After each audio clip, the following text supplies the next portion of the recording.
నమస్తే, welcome to India next. ఈరోజు మనం ఆవకాయ నుండి అంతరిక్షం వరకు ఏదైనా విషయంలో అనర్గళంగా మాట్లాడడం కాదు, పని చేసి అందులో ఒక నిష్ణాతులైన ఒక ప్రముఖమైన వ్యక్తితో ఉన్నాం. వారి పేరు శ్రీ మాధవ పెద్ది కాళిదాస్ గారు. నమస్కారం అండి. నమస్కారం అమ్మా. మీ పేరు, ముఖ్యంగా మీ ఇంటి పేరు, ఒక మహానుభావుడు, ఒక సింగర్, ప్రఖ్యాతమైన సింగర్. మీ పేరు ఒక మహాకవి. అసలు ఈ పేరు వెనక ఉన్న అంతరార్థం ఏంటి? ఈ చరిత్ర ఏమన్నా ఉందా దీనికి? ఈ పేరు ఎలా వచ్చింది? ఉన్నదండి. మొట్టమొదటిగా వంశం గురించి చెప్పుకోవాలంటే మాధవపెద్ది వారి వంశం. తెలుగు రాష్ట్రాలలో వినని వాళ్ళు తక్కువ, చాలా ఎందరో మంది కళాకారులు, విద్యావేత్తలు, స్పోర్ట్స్ మెన్, ఇట్లా స్పృశించని రంగం లేదు మాధవపెద్ది వాళ్ళలో. ముందుగా ఎవరికైనా గుర్తొచ్చేది, తొట్టుతొరత స్మరించుకోవాల్సింది మా తాతగారు మాధవపెద్ది కాళిదాస్ గారు. ఆయన పేరు పెట్టారు. ఆయన గుంటూరు జిల్లాలో మొదటి లాయరు. సో వారు కేవలము లాయర్ వృత్తే కాకుండా బాపట్లలో సెట్ అయిపోయారు. మా వంశము అగ్రహారం, గుంటూరు పొన్నూరుకు మధ్య ఉన్నటువంటి బ్రాహ్మణ కోడూరు. ఆ అగ్రహారానికి ఒక విశిష్టత, ప్రత్యేకత ఉన్నది. అనవేమారెడ్డి గారు 1460 ప్రాంతాల్లో కొండవీటిని పరిపాలించేటప్పుడు ఆ ప్రాంతం కింద వేటకు వెళ్ళారు. చాలా దట్టమైనటువంటి అరణ్యం. ఒక చోట రథం ఆగిపోయింది. కారణం తెలియలా. రాత్రి కలలో వేణుగోపాల స్వామి కనపడి, నీ రథం కింద నా రుక్మిణి సత్యభామ సహితంగా విగ్రహాలు ఉన్నాయి, వాటిని తీసి ప్రతిష్ఠ చేసి ఒక యోగ్యుడైనటువంటి వ్యక్తికి దానికి సరిపడా ఇనాం ఇచ్చి ఈ ఊరిని ధారాదత్తం చేయమని చెప్పారు. ఆయనతో పాటు శ్రీనాథ మహాకవి ఉన్నారు. శ్రీనాథ మహాకవికి క్లాస్మేట్ అయినటువంటి మా మాధవపెద్ది వంశకర్త మాధవపెద్ది నాగేశ్వర శాస్త్రి గారిని పిలిచి ఆ ఊరిని, అగ్రహారాన్ని దానంగా ఇచ్చి ఆ గుడికి 60 ఎకరాల మాన్యాన్ని ఇచ్చారు. అలా తరతరాలుగా కొనసాగుతూ ఉన్నది.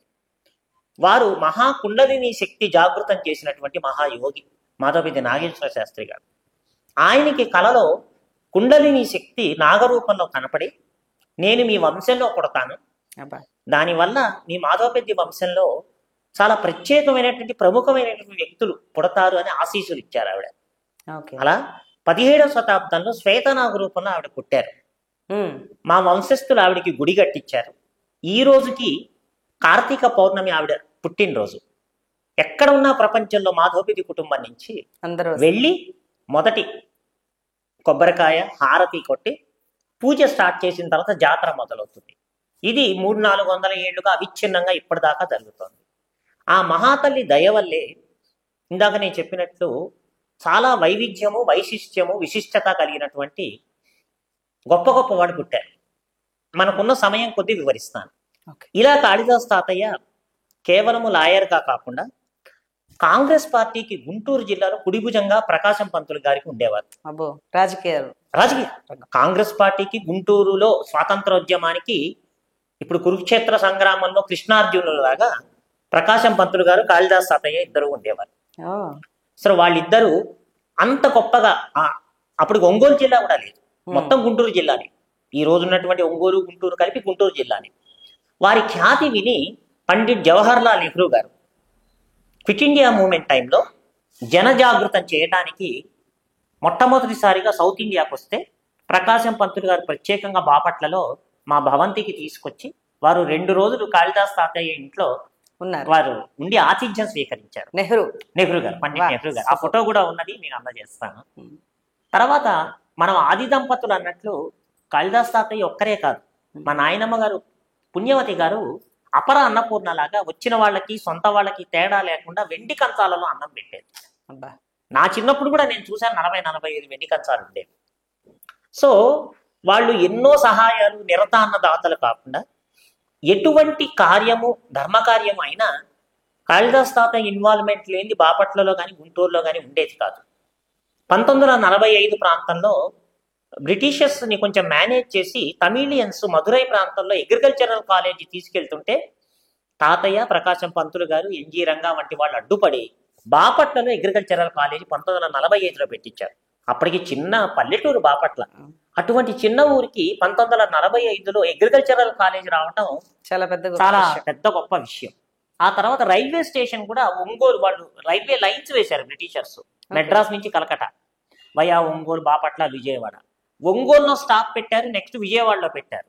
మరి మధ్యలో మన బాపట్ల కూడా పెట్టాలని కాళిదాస్ తాతయ్య ప్రయత్నిస్తే, మా దగ్గర అంత బడ్జెట్ లేదు, మీరు ఏదైనా చందాలు వేసుకుంటే మ్యాన్ పవర్ వరకు ఇస్తామన్నారు. ఊరంతా చందాలు పోగు చేస్తే 100-200 వచ్చాయి.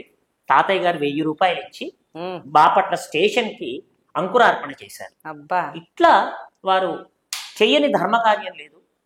తర్వాత ఆయన వాదించిన సుమారు 600 కేసుల్లో ఒక్కటి ఓడిపోలేదు. అబ్బా. సో ఆ తర్వాత వారు ఆంధ్ర రాష్ట్ర ఉద్యమానికి ఎంతో సహకరించి దాదాపుగా ఆంధ్ర రాష్ట్రం డిక్లేర్ అవ్వక ఒక 6 నెలల ముందు పోయారు. లేకపోతే ఆయన విద్యాశాఖ మంత్రిగా లేదా లా మినిస్టర్గా ఉండేవారు. తర్వాత వారికి జూనియర్లుగా భవన వెంకట్రామరెడ్డి గారు ముఖ్యమంత్రి, కాసు బ్రహ్మానంద రెడ్డి గారు, వీళ్ళు కొన్నాళ్ళు పనిచేశారు. సో ఆ తర్వాత చాలా తక్కువ వయసులో ఆయన 60 ఏళ్లకే వాళ్ళ జనరేషన్లో పోవటంతో కాంగ్రెస్ పార్టీలోకి పొలిటికల్ ఎంట్రీ మా కుటుంబంలో కుదరలేదు. ఇంకా ఎవరి చదువుల్లో వాడు పడ్డారు. ఆ తర్వాత వారి సోదరుడు తోడల్లుడు మాతోపెద్ది హనుమంతరావు గారు గుంటూరులో హిందూ కాలేజ్ వ్యవస్థాపకులు, గుంటూరు జిల్లాలో గుంటూరు సిటీలో చాలా గొప్ప లాయరు. వారు, కాళిదాస్ తాతయ్య, గుంటూరు ఎంపీ మద్ది సుదర్శనం గారు, వీళ్ళ ముగ్గురు కలిసి 1935-36 నుంచి 50 వరకు చాలా విద్యాలయాలు గుంటూరు జిల్లా నిండా స్థాపించారు. అందుకే అప్పటి నుంచి ఇప్పటిదాకా కోచింగ్ సెంటర్స్, ట్రైనింగ్ సెంటర్స్ అంటే గుంటూరే నెంబర్ 1గా ఉండేది. ప్రధానమైన కారణం ఈ ముగ్గురు. కాళిదాస్ తాతయ్యకి ఆర్థిక పరిపుష్టి ఎక్కువ ఉండేది. వారు చాలా డొనేట్ చేశారు. చాలా స్కూల్స్ ని కట్టించడం కానీ, స్థలాలు ఇవ్వడం కానీ, 1 కాదు 2 కాదు. సో అట్లా ఈ ముగ్గురు కలిసి, ఇంకా మహానుభావులు ఉన్నారు, కానీ వీరి ప్రత్యేక స్థానం వారిదే కాళిదాస్ తాతయ్య. అసలు ఆ పేరు పెట్టడానికి కారణం ఏమిటంటేనండి, ఇంకొక గొప్పతనం, దక్షిణ భారతదేశంలో మొట్టమొదటి సాయిబాబా పూజ, షిరిడి సాయినాథుడి పూజ బాపట్లలో మా ఇంట్లో జరిగింది. దానికో నేపథ్యం ఉన్నది. వీరితో పాటు వీరి క్లాస్మేటు పూజ్యశ్రీ బివి నరసింహస్వామి గారు ఉండేవారు. ఆయన మెడ్రాస్ ఆల్ ఇండియా సాయి సమాజ్ వ్యవస్థాపకులు. వారు తాతయ్య క్లాస్మేట్స్. ఆయనకి 1936-37లో షిరిడి సాయినాథుడు కలలో కనపడి నువ్వు ఈ న్యాయవాద వృత్తిని వదిలేసేయి, నువ్వు నా ఆస్థాన కవివి, నువ్వు షిరిడీ రా అని ఆదేశించారు. ఈయనకు అర్థం కాలేదు. ఎందుకంటే అప్పటిదాకా మహారాష్ట్రలోనే చాలా తక్కువ మందికి తెలుసు. దాస్గణు మహారాజు యొక్క కీర్తనల వల్ల నానాసాహెబ్ చందోర్కర్ ఆయన బాబా గారి పేరుని వ్యాప్తి చెందడం వల్ల మహారాష్ట్ర ప్రాంతంలో చాలా మందికి తెలిసింది, కానీ దక్షిణ భారతంలో ఎవరికీ తెలియలేదు. సో బాబా గారి సంకల్పం ఎలా ఉన్నదంటే, దక్షిణ భారతంలో కూడా నాకు భక్తులు కావాలి అన్న విధంగా నరసింహస్వామి గారిని ఆదేశిస్తే వారు షిరిడి వెళ్ళి అక్కడ కొన్ని దివ్యానుభూతులు పొంది వెనక్కి వస్తూ బాపట్లలో మా ఇంట్లోకి దిగి, తర్వాత కుటుంబం అంతా షిరిడి వెళ్ళగా అప్పుడు కాళిదాస్ తాతయ్య దాసగణు మహారాజు గారు అనుకుంటాను అప్పుడు షిరిడి సాయి సంస్థానానికి అధ్యక్షుడిగా ఉన్నది. సో ఆ సందర్భంగా బాబా ద్వయ ద్వారా స్వయంగా నరసింహస్వామి గారు పూజించినటువంటి బాబా గారి విగ్రహం ఈ రోజు నా ఇంట్లో ఉన్నది. మా తాతగారి తర్వాత, మా 3వ పెద్దమ్మ గారి తర్వాత అది షిరిడి సాయినాథుడిది స్వయంగా ఈ విగ్రహం అండి. ఇది స్వయంగా బాబా గారి హస్తాల ద్వారా వచ్చింది. నరసింహస్వామి వారు బాబా గారికి అత్యంత ప్రియ శిష్యుల్లో ఒకరు. అలా ఆ పటాన్ని కూడా బాపట్లలో మా మేడ పైన ఆవిష్కరించారు స్వయంగా నరసింహస్వామి వారు. ఇంకొక విశేషం ఏమిటంటే, బాబా గారికి తెలుగు వాళ్ళల్లో అత్యంత ఆప్తులైనటువంటి మాస్టర్ భరద్వాజ మాస్టర్ గారు సాయిలీలామృతం ద్వారా సాయినాథుడి యొక్క భక్తి ప్రపత్తులని ఆ గ్రంథం ద్వారా ఆంధ్ర రాష్ట్రం అంతా ఎకిరాల భరద్వాజ మాస్టర్. జిల్లెలూరు అమ్మగారు మా ఇంటి ఎదురుగానే ఉండేవారు బాపట్లలో, బ్రహ్మాండం వారు. ఆ మహాతల్లితో మా కుటుంబానికి అంతటికీ చాలా వ్యక్తిగతమైన పరిచయం. నాకు అక్షరాభ్యాసం చేసింది కూడా ఆ తల్లి. ఈ రోజు ఏదన్నా నేర్చుకున్నాం విద్య అంటే ఆ మహాతల్లి దయవల్లే. ఆవిడ అమృత హస్తంతో నాకు స్వయంగా అక్షరాభ్యాసం చేశారు. అదృష్టవంతులు, కనిపిస్తూనే ఉంది. సో అలా తర్వాత భరద్వాజ మాస్టర్ గారు ఆవిడ మాతృశ్రీ పత్రికకి ఎడిటర్ గా వచ్చినప్పుడు నాన్నని పిలిచి, నాన్న పేరు ప్రసాద్, నాన్న ప్రసాద్ మన భరద్వాజ వచ్చాడు, పైన బాబా గుడి గది ఉంది కదా అందులో ఉంటారు, అద్దె గిద్దె ఏమీ వద్దంటే అప్పుడు ఆయన ఎంత మాట అమ్మా మీరు చెప్తే ఇటువంటి మహానుభావుడితో నాకు నాన్న అమ్మ చెప్పింది ఏమిటంటే, ఆయన పొద్దున్నే వర్క్కి వెళ్ళి సాయంత్రం వచ్చేటప్పటికి అమ్మ వాళ్ళిద్దరికీ మేడ పైన సువిశాలమైనటువంటి మేడ చక్కగా వెన్నెల్ల అన్నం వడ్డించి రోజు గొప్ప సత్సాంగత్యం అయ్యేది. అక్కడ ఉన్న ఒక విశేషం ఏంటంటేనండి, వారు ఉన్నప్పుడు అమ్మ నేను 6వ నెల గర్భంతో ఉన్నది.